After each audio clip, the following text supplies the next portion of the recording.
Hello and welcome to the Think Big series brought to you by PSG. I'm Alishia Seckam, and today we're taking a closer look at SA Inc. stepping up to the plate and playing its part in getting South Africa back on track. Of course, amongst others, the increasing cost of power cuts, deteriorating water supply, and inefficient transport and infrastructure networks are all weighing on earnings, directly impinging on the future of business.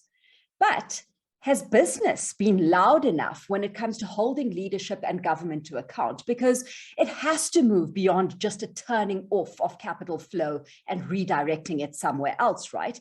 So when there's perhaps never been more of a time to break the silence, we talk today about the role private sector has to play in demanding action from government and in creating an environment conducive to investment and doing business.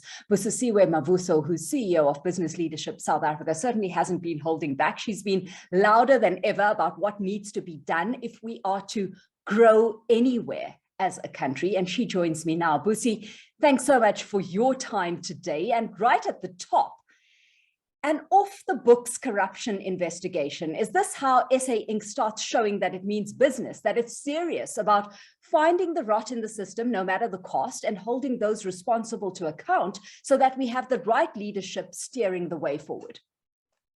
Alishia, good day. It's interesting that the work that we've done with Eskom is characterized as off the books. It's not really off the books. When the request came, it was a request for us to be able to help Eskom to gather data that was going to be given to the criminal justice system for them to be able to do their job. And you can imagine the frustration that the Eskom board and the Eskom CEO in particular has actually been experiencing for the past 3 years that he has been in office, when he's actually been trying to get the police and the criminal justice system in its entirety to do what is supposed to be done. I mean, we know the rot that is at Eskom. We know that the foundation on which Eskom is sitting is rotten. We know that the reason why the Zondo Commission took 4 years, and 80% of the time just to focus on Eskom and Transnet alone, it's because of the magnitude and the scale of corruption and malfeasance that actually happened there. But with all that evidence, you've seen very little coming from, people being sent to jail or people being taken to task and whatever cases. And whenever we would give information to the police, they would actually push back and say, there's not enough evidence for us to be able to do anything. So he therefore decided that maybe let me approach the private sector and see if they can help me fund this data gathering exercise, which is exactly what we did. And we stand by that report, because if not the private sector, then who? We've got a vested interest in making sure that Eskom works, Alishia. This is the single biggest existential threat that we have as a country. And if we're not going to sort that out, then we can forget about having a conducive trading environment within which to operate. Busi, I start with that question because in this instance, we were looking at 18 million rand of Business Leadership South Africa's coffers pumped into 50 million rand worth of an investigation that was dubbed Project Ostrich, right? It's private funding used to conduct intelligence gathering around state-owned enterprise. And I'm not going to get into the detail of that now. What I do want to get into is the fact that this points to the still massive trust deficit between private sector and government, no? Not really. I think it points to the fact that you still have a public sector that is not capable. You still have a private sector that doesn't, or public sector that doesn't have all the resources, the capability to be able to do what needs to be done, and the private sector has got a vested interest in making sure, that these things happen, because if they don't happen, then they impact us just as much as they impact all of South Africa. So we therefore thought that we are going to put our money where our mouths are. We normally are being accused of standing on the sidelines and not contributing to the solutions. And this is how the private sector, bringing its might, bringing its resources, bringing its capability, to be able to be part of the solution. And I think the Eskom exercise was precisely, intended to do exactly that, because we know that if we get to the bottom of what is wrong at Eskom, then not only the private sector benefits, but the broader South African society, but government too gets to benefit, so that we don't continue bleeding funds the way we are bleeding funds, as a country. At the height of the state capture project, Alishia, in 2016, we committed as the private sector that never again will business go back to its barracks, and never again will business stand on the sidelines and not be part of the solution. And one of the commitments that we made was that we are going to make sure that this government is a capable state. So enabling a capable state is part of our strategic focus, and funding, this data gathering exercise, which the police and the government failed to do, was part of the enabling a capable state intervention.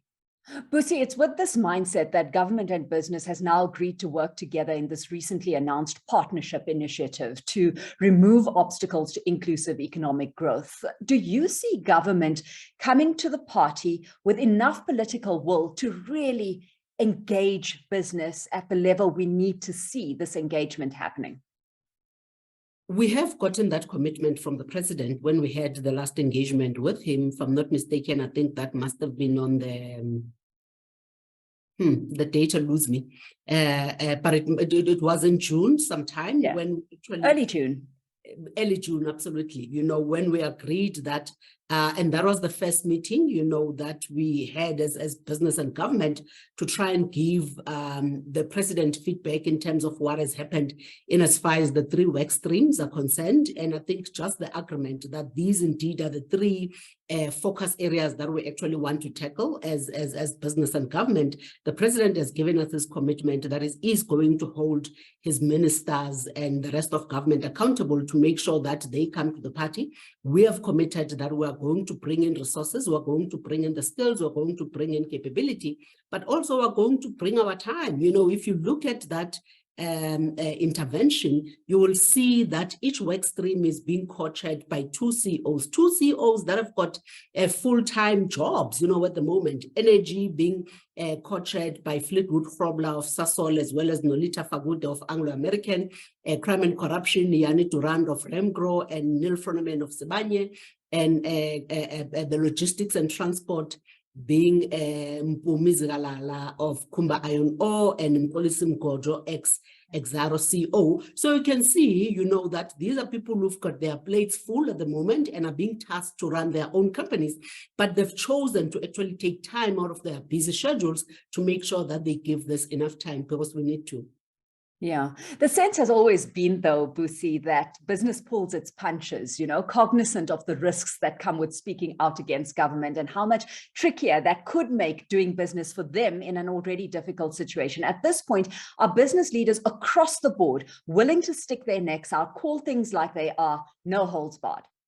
And I think you've seen that, for instance, with the Lady R issue, which we think that, yes, Eskom is the single biggest threat and the broader energy issue, but we know that if we don't sort out the Russia issue, if we don't get to the bottom of the Lady R issue, then that is going to be possibly the final nail in South Africa's coffin. And we have seen CEOs coming out, gloves off,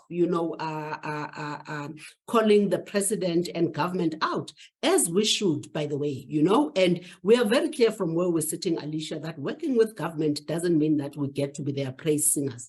Neither does it mean that if business is not coming to the party, they shouldn't call us out. It precisely means that we get to speak truth to power, as we've always been doing. It precisely means that we get them to understand the implications of their decisions. We sit in boardrooms that they don't.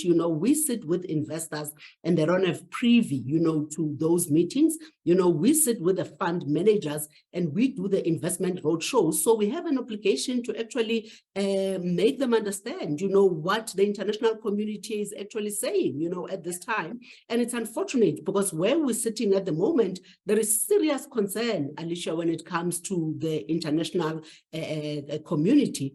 And you see that by, the minimal foreign direct investment that we're currently sitting with, as a country, because they don't think that our address is worth it, at the moment. And I think that is the thing that government doesn't realize. Capital has many addresses to invest in. And if they are concerned about our address, as South Africa, they're actually going to move on. So the overarching sentiment of the international community is that we've got mounting weaknesses as a country. You know, we've got the Financial Times, for instance, you know, leading with headlines such as South Africa's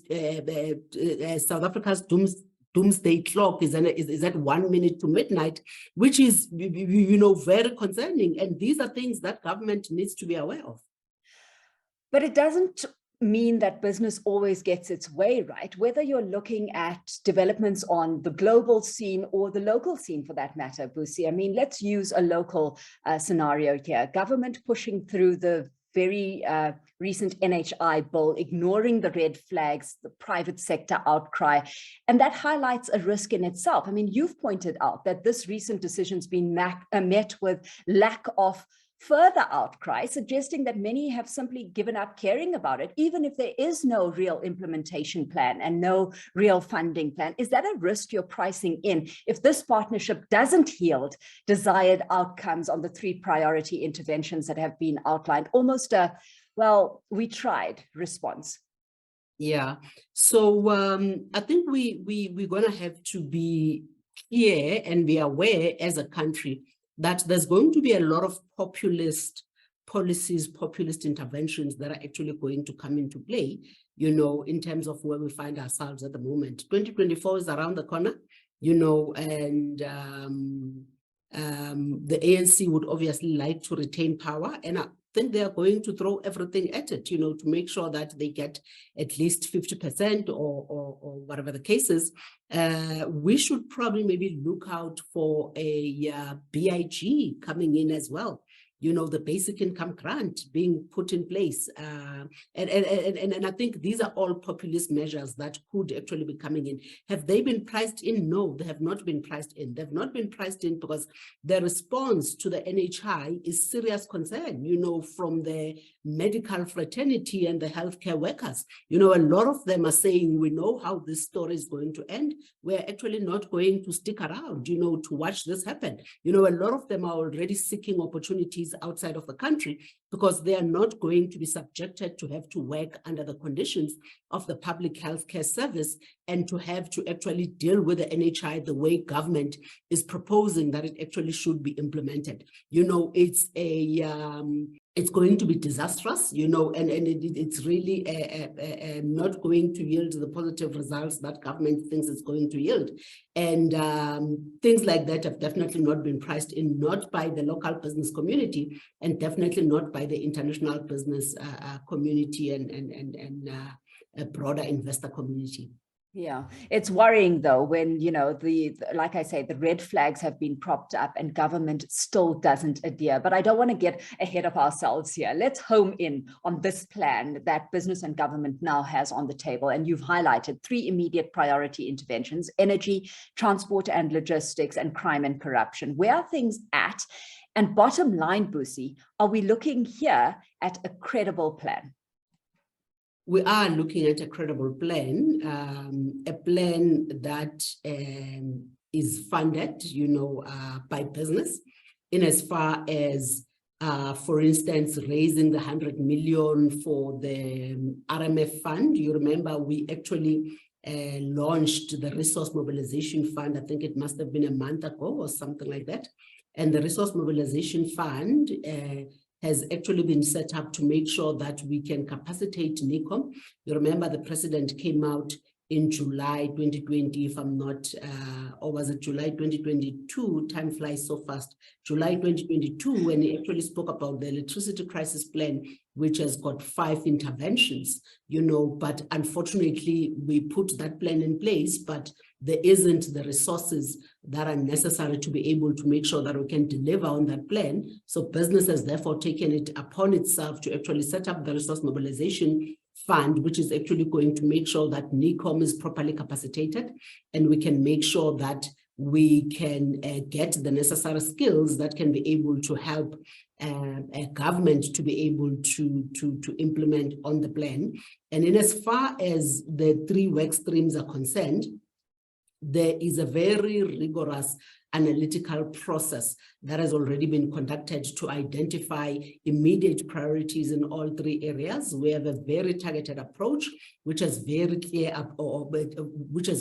objectives in energy, transport and logistics, and crime and corruption. And we are very clear, for instance, from an energy perspective, we are saying we've got clear 4 clear objectives, where we actually want to, number 1, unlock rapid generation capacity build. Number 2, improve the EAF of Eskom coal fleet. Number 3, rapidly scale residential and commercial rooftop solar.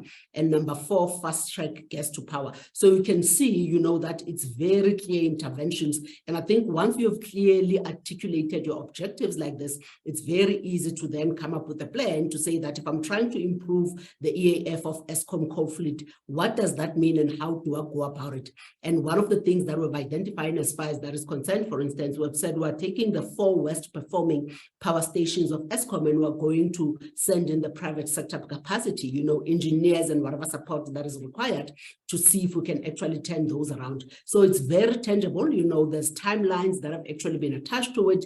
And we're very confident, you know, that if government holds up its end of the bargain and they allow the private sector to do what it's supposed to do, and they collaboratively work with us the way they've promised, you know, we should be able to deliver on everything that we've actually set out on this plan.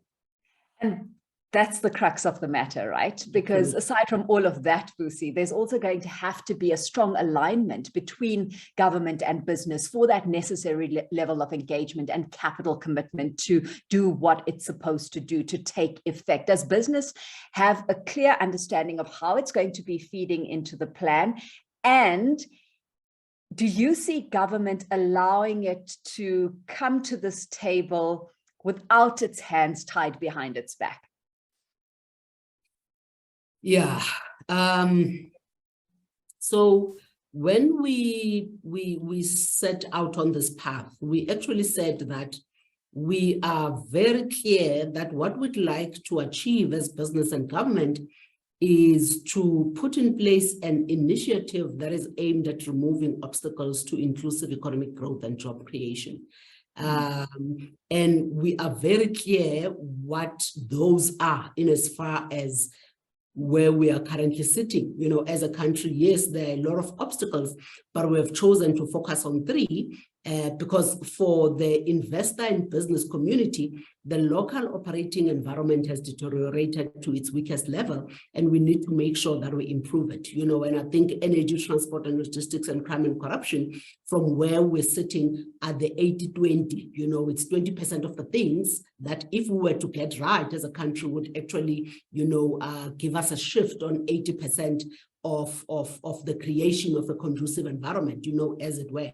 But I think the litmus test for our efforts really and for the intervention that we're putting in place is going to be, you know, making sure that we get investment. Because remember, the president stood at the State of the Nation address at the beginning of 2023, you know, in February, and he actually spoke about trying to get 2 trillion rands worth of investment into the country by 2028. So we therefore need to answer the question of, is our environment conducive for investment to land here? Because the reality of the situation at the moment, Alishia, is that we are losing a lot of investment to East Africa, you know, as a country. We are actually are no longer the destination of choice, you know, when investors are looking at investing in the African continent, because we have to remember that the interest in South Africa, in as far as investment is concerned, is that South Africa gives them a gateway to the African continent. It is not really South Africa in and of itself. So if capital can land in South Africa, then they are going to look at another address. And they are currently looking at the East Africa address because that is giving them a more buck for the better buck for their money. And it's obviously creating a better environment, as it were. So that is what is at stake here. And I think we have to be driven by that as business and government. We need to actually understand that that is the output, you know, that is the ultimate goal. And I think if we can put all our differences aside, you know, and put the politicking aside, the narrow agendas aside, and make sure that we actually deliver this for the 65 million South Africans, then we would have won as a country. You know, Busi, the skeptic who's listening to the conversation up to this point is going to say, well, what happens if government deviates from this plan? I mean, you've in fact said before that in most parts of government, there appears to be a lack of understanding of just how dire our economic situation is. And so no sense of urgency. And quite frankly, that's always been a hindrance to the implementation of the many plans we have stashed away in cupboards somewhere. So what engagement and oversight structures are in place to ensure adherence to implementation and then those firm timelines that you alluded to earlier? Yeah. So the way this initiative has been set up is that it's not only business, in the work streams and in the chair positions, it's government as well. It's the DGs, it's the ministers. There is regular interface, between the relevant departments as well as the work streams. We have actually assumed that core model that we actually had during the COVID time. You would remember, Alishia, when we set up Business for South Africa, during COVID, it was business and government co-chairing these work streams, making sure that the solutions that are put on the table are solutions that are co-created. And if there's something that is not going to be practical about the solutions that we maybe propose as business or solutions that are actually being put in place, then because government is in the room, they'll be able to tell us what the difficulty might be, for government to be able to shift some of the things that they need to shift to make sure that the plan can actually see the light of day, as it were. So I think that is the beauty of the co-creation. We are not sitting in our own little corner as business, putting this solution together and selling it to government. It's a co-creation exercise. And I think that is the strength of what happened in 2020. That is why we got the COVID issue right. That is how we got the vaccination issue right. That is how we actually got the Solidarity Fund right. So we are actually banking on that model. We are saying that we've got a model that works, that has been properly tested. And if we can actually utilize that same model to deliver, on this crisis that we're actually facing again as a country, it should actually bear the fruits that we saw it bear, during the COVID era. Okay, so you are leveraging off a tried and tested model here. Is structural rigidity going to be a problem, Busi, in implementing actionable solutions? Structural rigidity in what way? Yeah, I mean, we've had private investment, national and sectoral business organizations, labor, civil society groups, the IMF for that matter, all sounding the alarm, right? But it doesn't seem to be triggering much movement when it comes to, let's say, establishing efficient regulatory and policy frameworks. It shouldn't be a problem, Alishia, because we all agree, and I think this is a plan and an intervention that has actually been bought into by all the social partners. I think we all agree as a country that energy, transport and logistics, as well as crime and corruption, the top three of our issues that we're actually facing as a country. Yes, there is a lot else that is not going right, but at least we all agree on those three. So we therefore should all be working together to say, how do we make sure that this works? What is it that we need to do to make sure that we can see this being implemented? I think if you look at the issue of the energy and the electricity crisis at the moment, you would have seen government try and do its best, to try and make sure that whatever regulatory rigidities that were set with that NESA, are being amended. I mean, it goes as far back as 2020 when the president lifted the license exemption from 1 megawatt, to 50 megawatts, and then to 100 megawatts, and to no limit, so if that could be done, yes, it does take a little bit of time, but if that could be done to make sure that the energy crisis can be addressed, then we should actually see the same happening, with crime and corruption as well as with transport and logistics. At the moment, we are setting up an NLCC, National Logistics Crisis Committee, if I'm not mistaken. So this is going to be the equivalent of NECOM. The same way that NECOM is actually looking at the electricity crisis plan, the NLCC is actually being set up to look at the transport and logistics, crisis, because that is becoming a crisis. Those companies that are actually importing and exporting goods out of the country will tell you how difficult it is to do that, through Transnet at the moment.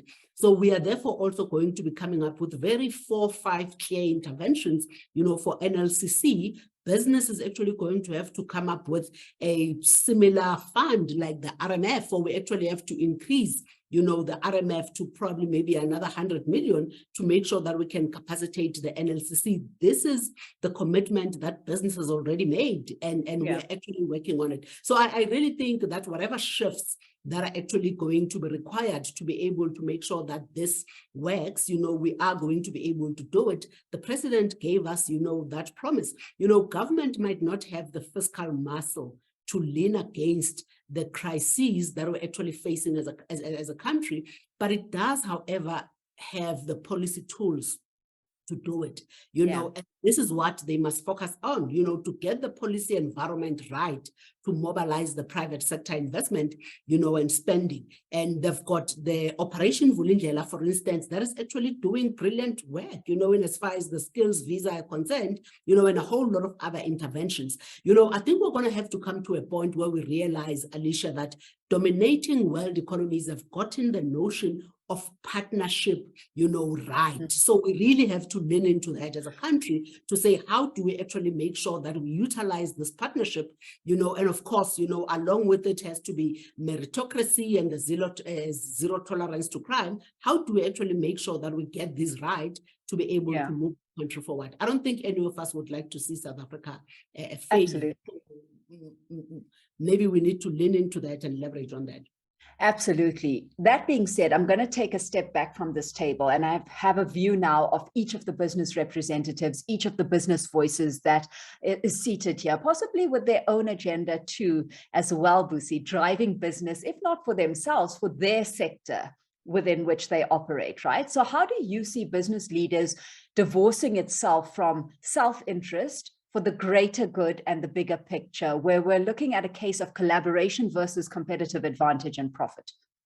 Yeah, from where we are sitting as business, in helping Transnet, we are trying to get the transport and logistics infrastructure and industry right. In helping Eskom, we are trying to address the broader energy crisis. In helping crime and corruption, we're actually trying to make sure that ours is a conducive environment. So this is not driven by any narrow interest, from business, but it is actually emanating from the fact that, as I said earlier on, when we decided to come out of our barracks as business in 2016 at the height of the state capture project, we made a commitment, Alishia, that never again, will business stand on the sidelines and criticize from. We are going to continue criticizing if we need to, but it's not going to be from the sidelines. We made a decision that we're actually going to have to go into the boxing ring, and make sure that we actually fight this fight alongside government, not with government. They normally think we're fighting with them. We're not fighting with them. We're fighting alongside them. And if fighting alongside, and if fighting with them to make sure that we can fight alongside them to win, then that is exactly what we're going to do. And this is what is actually motivating us, So we are really motivated by that bigger purpose, because we know that the scale of our problems is rather large, and it's unfortunate that when we normally say that, government normally tends to think that we're alarmist, and we're not. Our CEOs will tell you, how much of a difficult time they're actually having to try and convince their principals to continue investing in South Africa. Yeah. So I asked that question, Busi, because, we've got very loud voices and against the privatization of SOEs, for example. And this is part of what those against the privatization of state-owned enterprises have front of mind. Yes, Telkom's often cited as an example of, business and government working together as a solution that could possibly be extended to Eskom, to Transnet as well. Do you see privatization of failing government entities being the silver bullet? It's interesting. Whenever we speak about privatization, a lot of people in this country seem to think that it is a swear word. I don't know why, because privatization doesn't necessarily mean the withdrawal of services from the poor, Alishia. And I think that is normally what the concern of most South Africans is. I think privatization, in terms of where we find ourselves at the moment as South Africa, is that you cannot deny the fact that more private sector participation, that is not the reason why we're doing this, by the way. But I think when you're looking at our issues from a macro perspective, more private sector participation, capacity and capability is required to be able to deal, with some of the challenges that we're facing. When you look at the Transnet and the transport and logistics issue, for instance, look at the Durban Port and look at the Richards Bay Port. The Richards Bay Port, the infrastructure is 100% owned by government, but the operations are being run by the private sector. And when you look at how these two ports are performing, and you have a Durban Port that is wholly, owned and run by government, look at how chalk and cheese these two ports are. So if you're saying that you already have a test case, where the government continues owning the infrastructure and they just lease out, the running of this thing to business, how we can actually get the efficiencies that the government on its own is failing to get. Why can't we therefore move to that model?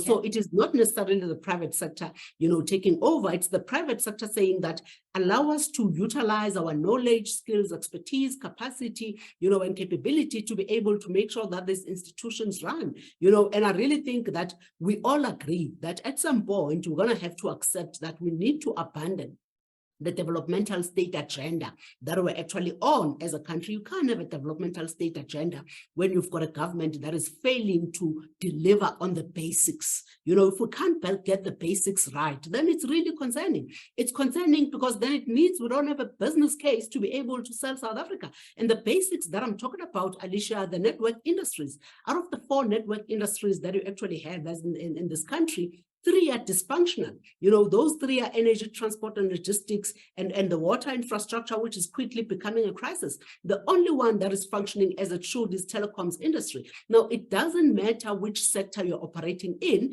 All of business and all of the South African society need the network industries to function as they should. So even if we can't get those basics right, as a country, then how do we hope to get the 2 trillion rands investment into the country? And I think we're really going to have to look at it from that perspective. And if government is failing in these network industries, telecom is functioning as it should because it was at some point, the private sector participation was actually increased. Why can't we do the same with all the other ones if government really is failing to get